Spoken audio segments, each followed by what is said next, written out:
کوئی حکیم دوائی دے اور کہے کہ اس کے نتیجے کے اندر یہ ہوگا،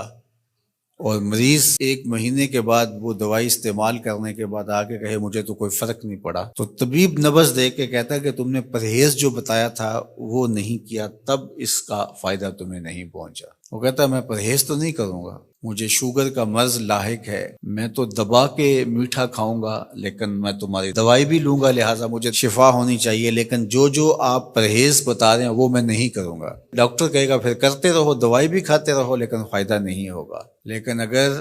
مریض مکمل پرہیز بھی کرتا ہے اور پھر دوائی بھی لیتا ہے تو اللہ شفا عطا کرتا ہے۔ اللہ نے روزے کا نتیجہ تقوی رکھا ہے، لیکن ساتھ یہ شرط رکھی ہے کہ تم ان امور سے رک جاؤ جن سے تمہارے رب نے منع کیا ہے، پھر لازمی نتیجہ یہ ہے کہ تمہارا دل تقوی کے نور سے جگمگا اٹھے گا۔ اور اگر پورا مہینہ روزہ رکھنے کے باوجود بھی اتقاء کا نور نصیب نہیں ہوتا اور دل کو باطن کو روشنی نہیں ملتی، تو پھر اس کا مطلب یہ ہے کہ ہم نے اللہ کا روزہ نہیں اپنی مرضی کا روزہ رکھا ہے، اپنی خواہشات کے مطابق بھوک کاٹی ہے، اس کا کوئی فائدہ نہیں۔ اور حضور علیہ السلام نے واضح دو ٹوک لفظوں میں ارشاد فرما دیا، من لم یدع قول الزور والعمل به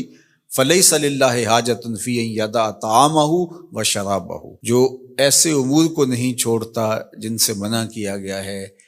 تو پھر اس کے بھوکا اور پیاسا رہنے کی اللہ کو کوئی ضرورت نہیں۔ یہ خوراک بچاؤ مہم نہیں ہے کہ اللہ نے اس لیے روزہ فرض کیا ہے کہ تھوڑا خوراک بچ جائے، نہیں، بلکہ وَيُزَادُ فِيهِ رِزْقُ الْمُؤْمِنِ،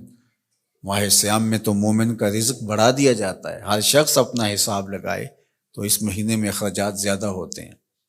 تو یہ خوراک بچاؤ مہم نہیں ہے، بلکہ یہ تقوی کے حصول کا ذریعہ ہے مہینہ۔ اور اس پورے مہینے میں اگر ہم اپنے آپ کو بچائیں گے، اپنی زبان کو بچائیں گے، سب سے زیادہ جرائم گناہ ہماری زبان کرتی ہے، ہماری آنکھیں بھی گناہ کرتی ہیں، ہمارے ہاتھ بھی گناہ کرتے ہیں، ہمارے پاؤں بھی برائی کی جگہ پہ چل کے جائیں تو گناہ گار ہوتے ہیں، ہمارے کان بری چیزیں سنیں تو یہ بھی گناہ گار ہوتے ہیں، لیکن سب سے زیادہ گناہ ہماری زبان کرتی ہے۔ تو اس لیے ماہ سیام میں زبان کو کنٹرول کرنے کا کہا گیا۔ آقا کریم نے فرمایا جب تم سے کوئی الجھنا چاہے اور تم روزے سے ہو تو اسے کہو میں روزہ رکھا ہوا ہے، یعنی تم سے کوئی زیادتی بھی کرنا چاہے تم اس سے الجھو نہ، اور کہو انی امرؤ صائم، میں روزہ رکھا ہوا ہے۔ تو روزے کے اندر تو آپ اپنی زبان کو بچاتے ہیں اس احساس کے ساتھ کہ میں روزے سے ہوں۔ یہ احساس جب جڑا ہوتا ہے کہ میں روزے سے ہوں تو کلی بھی احتیاط سے کی جاتی ہے نا، کوئی قطع حلق سے نیچے نہ ٹپک جائے۔ جب آپ روزے سے ہوں اور یہ احساس آپ کے ساتھ جڑا ہوا ہوتا ہے تو آپ امور میں احتیاط کرتے ہیں کہ میرے روزے کو نقصان نہ پہنچ جائے۔ تو کیا صرف کھانے اور پینے سے ہی روزے کو نقصان پہنچتا ہے یا روزے کو نقصان پہنچانے والی اور چیزیں بھی ہیں؟ تو اگر غیبت ہے، جھوٹ ہے، بہتان تراشی ہے، سب و شتم ہے، حتیٰ کہ فضول گوئی ہے، تو یہ چیزیں روزے کے نور کو ختم کر دیتی ہیں، اور پھر وہ بندہ بھوک اور پیاس کاٹ رہا ہوتا ہے۔ تو بھوک اور پیاس سے مقصد جو حاصل ہونا ہے، دیکھو میں نے ابن عاشور کے حوالے سے کہا کہ کچھ چیزیں ہیں کہ ہمارا ذہن طے کر لیتا ہے اور ان سے دور رہنا ہمارے لیے مشکل نہیں ہوتا، جس طرح مردار ہے، خنزیر کا گوشت ہے، اور اس طرح کی بہت ساری چیزیں ہیں، ہزاروں ایسی چیزیں ہیں جس سے ہم بچتے ہیں، اور ان سے بچنے کے لیے ہمیں کوئی محنت نہیں کرنا پڑتی۔ وہ کہتے ہیں ہمارا مائنڈ کلیئر ہو گیا کہ یہ حرام ہے، یہ گناہ ہے، ہمارے رب نے منع کیا ہے،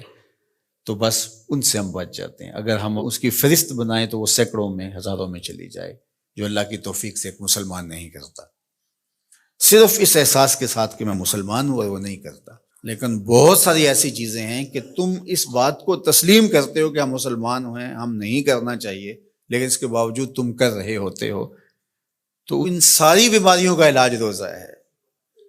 تو اب روزہ بھی اگر ہم نے دیکھیے اور کوئی دوائی کارگر نہیں ہو رہی یہاں، تو یہاں روزہ چاہیے، اور اس دوائی کے ساتھ بھی اگر پرہیز نہیں کریں گے تو بیماری تو بڑھتی رہے گی، تو آہستہ آہستہ جو ہے وہ بیماری جڑ پکڑ جائے گی، پھر بہت مشکل ہوگا نکالنا۔ تو روزہ ان ساری بیماریوں کا علاج ہے جن کو ہم ختم نہیں کر پاتے۔